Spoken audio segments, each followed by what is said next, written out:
ഇന്ത്യയുടെ നയാഗ്ര എന്നറിയപ്പെടുന്ന ഈ വെള്ളച്ചാട്ടത്തെക്കുറിച്ച് നിങ്ങളിൽ എത്ര പേർക്കറിയാം?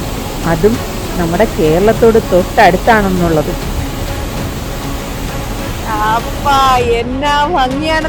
ഇവിടെ പോകുമ്പോൾ അറിഞ്ഞിരിക്കേണ്ട കാര്യങ്ങളാണ് ഇന്ന് ഞാൻ പറയുന്നത്. ഞാൻ ഇതുവരെ നടത്തിയ യാത്രകളിൽ എന്നെ ഞെട്ടിച്ചു കളഞ്ഞ കാഴ്ചകളായിരുന്നു ഇവിടെയുള്ളത്. കാവേരി നദിയിലെ 36ഓളം വെള്ളച്ചാട്ടങ്ങൾ നമുക്കിവിടെ കാണാം. ഹായ് ഫ്രണ്ട്സ്, റിട്ടേൺ ട്രാവലേഴ്സിന്റെ ഇന്നത്തെ വീഡിയോ ഉണ്ടല്ലോ ഹൊഗനേക്കൽ വാട്ടർഫാൾസിന്റെ ആണ്. നിങ്ങൾ ഉറപ്പായിട്ടും കണ്ടിരിക്കേണ്ട ഒരു സ്ഥലമാണ് കേട്ടോ. അത്രത്തോളം ഭംഗിയാണിത്. അപ്പൊ ഇതിന്റെ കാഴ്ചകളാണ് ഇന്നത്തെ നമ്മുടെ വീഡിയോ. അപ്പൊ നമുക്കതെല്ലാം കാണാം. സാധാരണ ഞാൻ ചെയ്തിടാറുള്ള യൂട്യൂബ് വീഡിയോയിൽ ഒന്നും തന്നെ നിങ്ങൾ ഇതിന്റെ അവസാനം വരെ കാണണമെന്നൊന്നും ഞാൻ പറയാറില്ല. പക്ഷേ ഇത് ഞാൻ നിങ്ങളോട് പറയും കേട്ടോ. കാരണം ഇല്ലെങ്കിൽ നിങ്ങൾക്കത് ഭയങ്കര നഷ്ടമാകും. അത്രത്തോളം മനോഹരമായ കാഴ്ചകളാണ് ഇതിനകത്തുള്ളത്.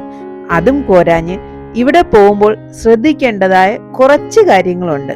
അത് വളരെ ഇമ്പോർട്ടൻ്റ് ആണ്. കാരണം നിങ്ങൾ ഓരോരുത്തരും ജീവിതത്തിൽ ഒരിക്കലെങ്കിലും വിസിറ്റ് ചെയ്യേണ്ട ഒരു സ്ഥലമാണിത്. അപ്പോൾ അങ്ങനെ പോകുമ്പോൾ ഈ കാര്യങ്ങൾ അറിഞ്ഞിട്ട് പോയാൽ നിങ്ങൾക്ക് കുറച്ചുകൂടെ നല്ലതാവും. കാവേരി നദിയിലാണ് ഈ വാട്ടർഫാൾസ് ഉള്ളത്. ഇതിന്റെ ഒരു പ്രത്യേകത, ഇത് തമിഴ്നാടിന്റെയും കർണാടകയുടെയും അതിർത്തിയാണ്. തമിഴ്നാടിനെയും കർണാടകയും ബന്ധിക്കുന്ന ഒരു പാലമാണിത് കേട്ടോ. ഇതിന്റെ അപ്പുറത്തെ സൈഡ് കർണാടകയും ഇപ്പുറത്ത് തമിഴ്നാടുമാണ്. ആ പാലത്തിൽ നിന്നാൽ നമ്മൾ കാണുന്ന കാഴ്ചയാണിത്. പക്ഷേ ഇതല്ല കേട്ടോ ഹൊഗനേക്കൽ വാട്ടർഫാൾസ്.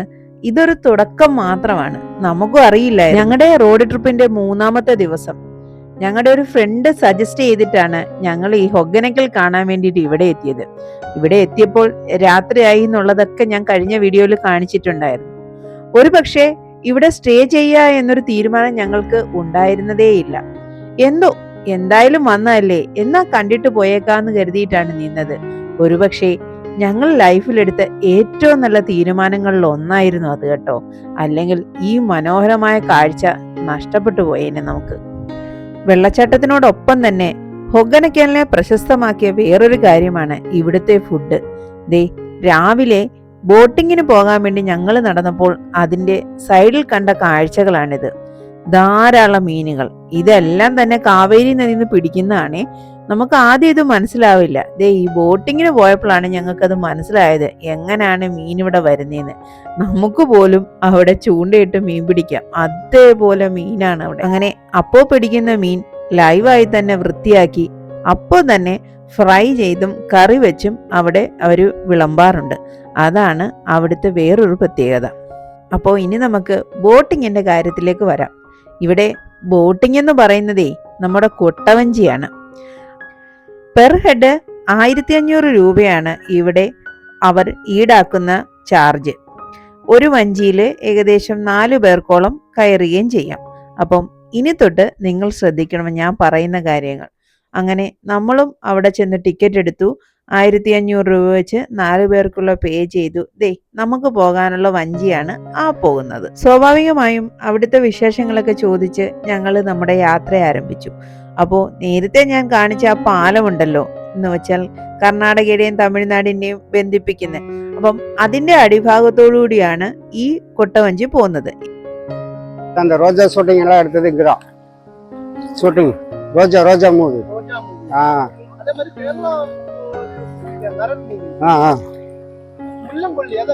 அது அந்த சைடு இருக்கு. இந்த முள்ளங்கொல்லி வேலாயுதன்னு ஊர் வந்து അവിടെ இருக்கு. பார்த்துருக்கேன். அடிப்படி ஆளு, சூப்பர் ஆளு. நிறைய ஷூட்டிங் எடுத்திருக்கேன். ரோஜா, ராம்நான் ஷூட்டிங்கு, ரிதம் ஷூட்டிங்கு, எல்லா ஷூட்டிங் எடுத்திருக்கேன். பாலத்து மேலே போனால் இங்கே வரைக்கும் வருவான். 20 ரூபாய் அது, அவ்வளோதான். அந்த சைடு ஓடாது.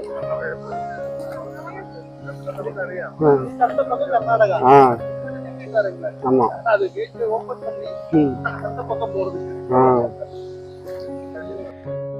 ഒരു കാര്യം മറന്നു കേട്ടോ. ആ പാലത്തിൽ കയറുന്നതിന് 20 രൂപ ടിക്കറ്റ് ചാർജ് ഉണ്ട് കേട്ടോ. അത് ഞാൻ അപ്പോൾ പറയാൻ വിട്ടുപോയി. അങ്ങനെ നമ്മൾ ഇവിടെ വന്നു. ദേ ഇങ്ങനെ കറക്കുക എന്നുള്ളതാണ് ഇവരുടെ ഒരു പ്രധാന പരിപാടി. ഈ കൊട്ടവഞ്ചിയിൽ ഇങ്ങനെ കറക്കും. നമുക്ക് തല ഇറങ്ങും. ഞാൻ കണ്ണുടച്ചിരുന്നത് കൊണ്ട് ബ്രദറും ഹസ്ബൻഡൊക്കെ ഫോട്ടോ ഒക്കെ എടുത്ത് എൻജോയ് ചെയ്തിരുന്നു.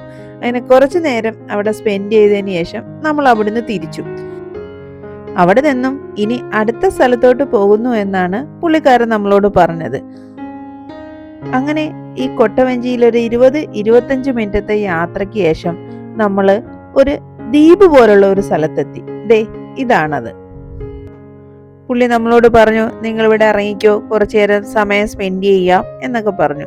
അപ്പം ഞങ്ങള് നല്ല വെള്ളമാണ് കേട്ടോ, ക്രിസ്റ്റൽ ക്ലിയർ വെള്ളം പോലാണ്. അപ്പൊ നമ്മൾ കുറെ നേരം അവിടെ സ്പെൻഡ് ചെയ്ത് അപ്പനാണ് ദേ ഈ മീനൊക്കെ ഇങ്ങനെ കണ്ടത്. ഇഷ്ടംപോലെ മീനുകളുണ്ട്. കാരണം ഈ നമുക്ക് തന്നെ കാണാം മീനുകൾ പോകുന്നത് ആ വെള്ളത്തിനകത്ത്, അതേപോലെ ഉണ്ട് ധാരാളം. പക്ഷേ ഇവിടെ എത്തിയപ്പോഴാണ് ഒരു നഗ്ന സത്യം നമുക്ക് മനസ്സിലായത്. പുള്ളിക്കാരൻ പറയുകയാണ് 1500 രൂപ പെർ ഹെഡിന് നമ്മളെ ഇവിടെ വരെ കൊണ്ടുവരത്തോളന്ന്.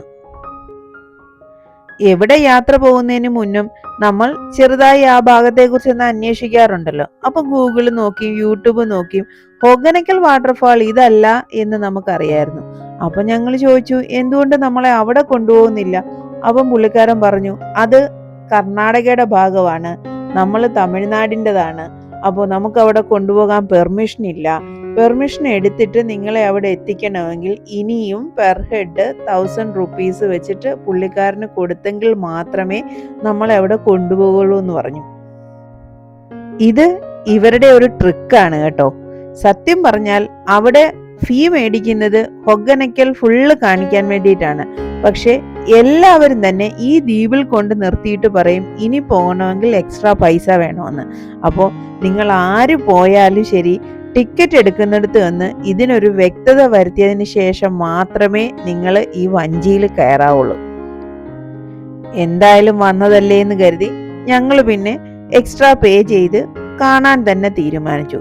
പക്ഷേ എത്ര രൂപ ആയെന്ന് പറഞ്ഞാൽ ശരി കേട്ടോ, ഈ കാഴ്ചകൾ നമുക്ക് സമ്മാനിച്ച ഒരു നിർവൃതി ഉണ്ടല്ലോ, അത് ഒരിക്കലും നമ്മുടെ മനസ്സിൽ നിന്നും ആയില്ല. ഇപ്പൊ തന്നെ ഈ യാത്ര കഴിഞ്ഞിട്ട് കുറേ നാളിന് ശേഷമാണ് ഞാൻ ഈ വീഡിയോ ചെയ്യുന്നത്. പക്ഷെ ഇത് പറയുമ്പോഴും എൻ്റെ മൈൻഡ് ഫുള്ള് ഞാൻ ആ യാത്ര ചെയ്യുന്നത് മാത്രമാണ്, ആ കൊട്ടവഞ്ചിയിലൂടെ. ദേ ഈ പാറക്കെട്ടുകൾക്ക് ഇടയിലൂടെയാണ് നമ്മളെ ഇങ്ങനെ കൊണ്ടുപോകുന്നത്. ഈ പാറക്കെട്ടുകളുണ്ടല്ലോ, ഒരുപാട് മാർബിൾ കഷ്ണങ്ങൾ പോലാണ് ഇത് തോന്നുന്നത്. ശരിക്കും ഞാനൊരു ഇന്റർനാഷണൽ ട്രിപ്പ് നടത്തുന്ന ഫീലാണ് കേട്ടോ ഞാനിത് കണ്ടിരുന്നത്. അത്ര ഭംഗിയാണിത്. പിന്നെ ഈ ശാന്തമായി കിടക്കുന്ന വെള്ളം കണ്ടിട്ട് നിങ്ങൾ തെറ്റിദ്ധരിക്കരുത്. ഇതിന് മിക്കവാറും ഉള്ളിടത്തെല്ലാം ഏകദേശം 100 അടിയോളം താഴ്ചയുണ്ട്. തമിഴ്നാട്ടിലെ ധർമ്മപുരി ജില്ലയിൽ സ്ഥിതി ചെയ്യുന്ന ഇന്ത്യയിലെ ഏറ്റവും മനോഹരമായ വെള്ളച്ചാട്ടങ്ങളിൽ ഒന്നാണ് ഈ ഹൊഗനക്കൽ വാട്ടർഫാൾസ്. ഹൊഗനക്കൽ എന്ന പേര് കന്നഡ ഭാഷയിൽ നിന്നാണ് വന്നത്. അതിന്റെ അർത്ഥം പുക പോലെ കാണുന്ന പാറകൾ എന്നതാണ്. വെള്ളം ശക്തമായി പാറകളിൽ പതിക്കുമ്പോൾ ഉയരുന്ന വെള്ളത്തുള്ളികൾ ദൂരെ നിന്ന് നോക്കുമ്പോൾ നമുക്ക് പുക പോലെ തോന്നും. അതുകൊണ്ടാണ് ഈ പേര് കിട്ടിയത്. അങ്ങനെ നമ്മൾ ആ വാട്ടർഫാളിനോട് അടുക്കുന്നുണ്ട് കേട്ടോ. ദൂരെ നിന്ന് നമുക്ക് ചെറുതായി ഓരോന്നായിട്ട് ഇങ്ങനെ കാണാം. ഏകദേശം 36ഓളം വെള്ളച്ചാട്ടങ്ങളാണ് ഇവിടെ ഉള്ളത്. ഭയങ്കര ശക്തമായ ഒഴുക്കാണ് കേട്ടോ ഇവിടെ. നമ്മൾ അതിനടുത്തോട്ട് പോകുന്തോറും ഒന്ന് പേടിക്കും. ഞാൻ ശരിക്കും പേടിച്ചിരുന്നു. കാരണം താഴോട്ട് അഗാധമായ കുത്തനെയുള്ള കൊക്ക പോലാണ് ഈ വെള്ളം ചെന്ന് ചാടുന്ന ഭാഗം. അപ്പം ഒന്ന് ബാലൻസ് തെറ്റിയാൽ നമ്മളങ്ങ് ഒഴുകിപ്പോവോ എന്ന് ചിന്തിച്ചു പോകും. പക്ഷെ ഒന്നുമില്ല, ഇവരൊക്കെ വെൽ ട്രെയിൻഡ് ആൾക്കാരാണ് നമ്മുടെ ഈ വഞ്ചിയുടെ ഡ്രൈവേഴ്സേ. ഈ ഓരോ വെള്ളച്ചാട്ടത്തിന്റെയും ഉയരം ഏകദേശം 15 മുതൽ 20 മീറ്റർ വരെയാണ് കേട്ടോ. ചില ഭാഗങ്ങളിൽ 100 അടിയിൽ കൂടുതൽ താഴ്ചയുണ്ട്. എന്നാൽ ചില ഭാഗത്താട്ടെ കൂർത്ത കല്ലുകളും ഉണ്ട്. അതുകൊണ്ടാണ് ഇവിടെ കൂടുതലും കൊട്ടവഞ്ചി ഉള്ളത്. നമ്മുടെ കണ്ണിനോളം പവറുള്ള ഒരു ലെൻസും ഒരു ക്യാമറയും ഒരു ഫോണിനും ഇല്ലാത്തത് കൊണ്ട് തന്നെ ഒരുപക്ഷെ ഞാൻ നേരിട്ട് കണ്ട ആ ഭംഗി ഈ ഫോട്ടോയിലോ വീഡിയോയിലോ എനിക്ക് കാണിക്കാൻ പറ്റുമോ എന്ന് ചോദിച്ചാൽ ഇല്ല എന്ന് തന്നെ ഞാൻ പറയും. അത്രത്തോളം ഭംഗിയായിരുന്നു കേട്ടോ. ഇന്നും മനസ്സിൽ ഭയങ്കര കുളിർമ തരുന്ന ഓർമ്മകളാണ് അവിടെ നിന്ന് നമുക്ക് കിട്ടിയത്. പിന്നെ ഒരു കാര്യം, എപ്പോഴും ഈ ഭംഗി കാണണമെന്നില്ല കേട്ടോ. ഏകദേശം ജൂലൈ മുതൽ ഒക്ടോബർ വരെയാണ് ഇവിടെ ഏറ്റവും നല്ല സീസൺ ടൈം. വെള്ളം ഇതേ രീതിയിൽ ഉണ്ടെങ്കിലേ ഉള്ളൂ നല്ലത്. വെള്ളമില്ലാതെ ഇവിടെ വന്നിട്ട് യാതൊരു കാര്യവുമില്ല. ആ വെള്ളച്ചാട്ടത്തിന്റെ തൊട്ടിപ്പുറത്തായി നമുക്ക് കയറി നിന്ന് കാണാൻ വേണ്ടിയിട്ട് അവർ കുറച്ച് സൗകര്യം ഉണ്ടാക്കിയിട്ടുണ്ട്. അങ്ങനെ ഞങ്ങൾ സ്റ്റെപ്പ് കയറി ദേ അവിടെ എത്തി. അവിടെ കാണുന്ന കാഴ്ചയാണിത് കേട്ടോ. ഈ കാഴ്ചകൾ ഒരുപക്ഷെ നിങ്ങൾ നേരത്തെ കണ്ടിട്ടുണ്ടാവും. എവിടെയാണെന്നല്ലേ? നമ്മുടെ നരൻ സിനിമയിൽ. നരൻ മാത്രമല്ല കേട്ടോ, അവിടെ കുറേ സിനിമകൾ ഷൂട്ട് ചെയ്തിട്ടുണ്ടെന്ന് പുള്ളിക്കാരൻ നമ്മളോട് പറഞ്ഞിട്ടുണ്ടായിരുന്നു. ഒരുപക്ഷെ ഇത് കാണുമ്പോൾ നിങ്ങൾ പലരും ഓർത്തേക്കാം അത്. അതും പോരാഞ്ഞ് ഇവിടെയുള്ള ഒരു സ്ഥലത്തിന് മുള്ളംകൊല്ലി എന്ന് പേര് പോലും കിട്ടിയിട്ടുണ്ട് ഈ ഒരു സിനിമയുടെ ഷൂട്ടിംഗ് കൊണ്ട്. ഒരു കാര്യം പറയാൻ മറന്നു. നമ്മുടെ പാലക്കാട് നിന്നും ഏകദേശം 160 കിലോമീറ്റർ ദൂരത്തിലായിട്ടാണ് കേട്ടോ ഈ വാട്ടർഫാൾസ് ഉള്ളത്. അതുകൊണ്ട് തന്നെ നമുക്ക് എല്ലാവർക്കും ഇത് കാണാൻ പറ്റുന്നത് തന്നെയാണ്. അപ്പോൾ ഇവിടുത്തെ കാഴ്ചകൾക്ക് ശേഷം മുള്ളംകൊല്ലി തിരക്കിപ്പോയ കഥകളുമായി നമുക്ക് അടുത്ത വീഡിയോയിൽ കാണാം. ഓക്കേ.